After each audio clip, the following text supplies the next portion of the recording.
ਆ ਲਓ ਸੱਜਣੋ ਤੇ ਮਿੱਤਰੋ, ਫੈਸਲਾਬਾਦ ਦੇ ਵਿੱਚ ਐਜੂਕੇਸ਼ਨ ਦੇ ਨਾਮ ਤੋਂ ਬੱਚਿਆਂ ਨੂੰ ਸੈਕਸ ਦੀ ਤਾਲੀਮ ਦਿੱਤੀ ਜਾ ਰਹੀ ਹੈ ਤੇ ਬੱਚਿਆਂ ਦੇ ਨਾਲ ਸੈਕਸ ਰਿਲੇਸ਼ਨ ਰੱਖਿਆ ਜਾ ਰਿਹਾ ਹੈ।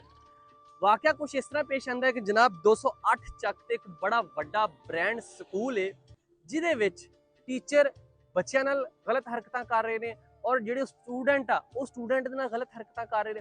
ਮਤਲਬ ਸਕੂਲ ਦੇ ਵਿੱਚ ਬੱਚਿਆਂ ਨੂੰ ਸੈਕਸ ਦੀ ਤਾਲੀਮ ਦਿੱਤੀ ਜਾ ਰਹੀ ਹੈ, ਨਾ ਕਿ ਬੱਚਿਆਂ ਨੂੰ ਉੱਥੇ ਪੜਾਇਆ ਜਾ ਰਿਹਾ ਹੈ।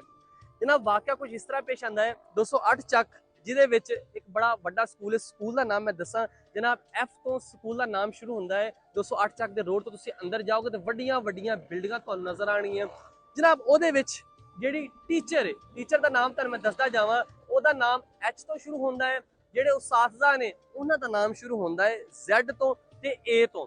ਦੋ ਉਸਾਜ਼ਾ, ਇੱਕ ਟੀਚਰ, ਜਿਨ੍ਹਾਂ ਦੀਆਂ ਗਲਤ ਹਰਕਤਾਂ ਮਤਲਬ ਸੈਕਸ ਕਰਦੇ ਹੋਏ ਇਦਾਂ ਦੀਆਂ ਵੀਡੀਓਜ਼ ਜਿਹੜੀਆਂ ਕਿ ਵਾਇਰਲ ਹੋਈਆਂ ਨੇ, ਤਸਵੀਰਾਂ ਵਾਇਰਲ ਹੋਈਆਂ ਨੇ, ਉਹ ਨੀਚੇ ਚੱਲ ਵੀ ਰਹੀਆਂ ਨੇ।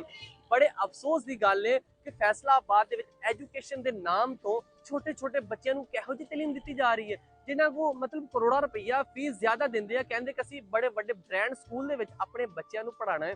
ਲੇਕਿਨ ਅਫਸੋਸ ਦੀ ਗੱਲ ਹੈ ਕਿ ਬੱਚਿਆਂ ਨੂੰ ਉੱਥੇ ਪੜ੍ਹਾਇਆ ਨਹੀਂ ਜਾ ਰਿਹਾ, ਬੱਚਿਆਂ ਨੂੰ ਉੱਥੇ ਗਲਤ ਹਰਕਤਾਂ ਸਿਖਾਈਆਂ ਜਾ ਰਹੀਆਂ ਨੇ, ਸੈਕਸ ਦੀ ਤਾਲੀਮ ਦਿੱਤੀ ਜਾ ਰਹੀ ਹੈ ਟੀਚਰਾਂ ਨਾਲ, ਬੱਚੇ ਵੀ।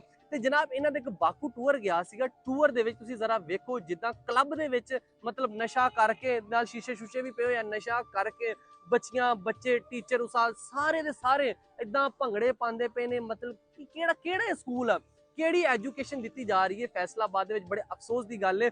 ਇੰਤਜ਼ਾਮੀਆ ਨੂੰ ਚਾਹੀਦਾ ਜਿੰਨੀ ਜਲਦੀ ਹੋ ਸਕੇ ਇਸ ਸਕੂਲ ਦੇ ਖਿਲਾਫ, ਇਹ ਜਿਹੜੇ ਟੀਚਰ ਹੈ ਇਹਨਾਂ ਦੇ ਖਿਲਾਫ ਸਖਤ ਕਾਰਵਾਈ ਕੀਤੀ ਜਾਵੇ, ਤਾਂ ਕਿ ਜਿਹੜੇ ਸਾਡੇ ਬੱਚੇ ਇਹਨਾਂ ਦੇ ਸਕੂਲਾਂ ਦੇ ਵਿੱਚ ਪੜ੍ਹਨ ਜਾਂਦੇ ਆ ਉਹਨਾਂ ਨੂੰ ਕੋਈ ਦੀਨ ਦੀ ਤਾਲੀਮ ਦਿੱਤੀ ਜਾਵੇ, ਨਾ ਕਿ ਉਹਨਾਂ ਨੂੰ ਸੈਕਸ ਦੀ ਤਾਲੀਮ ਦਿੱਤੀ ਜਾਵੇ।